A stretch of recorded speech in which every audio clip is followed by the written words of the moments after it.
నా last week అంతా office works వల్ల చాలా హెక్టిక్గా గడిచింది. సో హెయిర్ ప్యాంపరింగ్ అసలు చేసుకోలేదు, అంటే ఆయిల్ కానీ హెయిర్ ప్యాక్ కానీ ఇవేం వేసుకోలేదన్నమాట.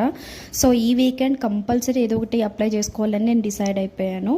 ఇంకా ఆయిల్ అయితే ఎలా కాసుకుంటాను అనేది నా ప్రీవియస్ వీడియోస్ చూసిన వాళ్ళందరికీ అర్థమవుతుంది. మందారమాకు, గోరింటాకు, వేపాకు, మెంతులు, తర్వాత వచ్చేసి రోజ్మెరీ లీవ్స్, కరివేపాకు ఇలా వేసుకుని నేను కాసుకుంటాను అనమాట.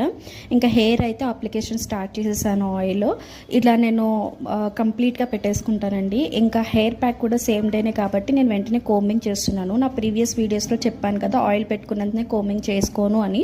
బట్ హియర్ నాకు ఒక హాఫ్ అన్ అవర్ టైం మాత్రమే ఉంది కాబట్టి ఆ ఆయిల్ పెట్టుకోవాలి అండ్ హెయిర్ ప్యాక్ కూడా పెట్టుకోవాలి కాబట్టి లైట్గా అయితే నేను హెయిర్ కోమింగ్ చేసేసుకొని ఇంకా ప్యాక్ కూడా పెట్టేసుకుంటున్నాను. ప్యాక్ వచ్చేసి గోరింటాకు అయితే పెట్టుకుంటున్నానండి. గోరింటాకు, బీట్రూట్ జ్యూస్ ఈ రెండు కలిపి మిక్స్ చేసుకొని హెయిర్కి అయితే ఇలా అప్లికేషన్ చేసుకుంటున్నాను. ఇంకా 2 hours ఉండి ఇంకా హెడ్ బాత్ అయితే చేసేసానండి. ఇలా అయితే ప్యాంపర్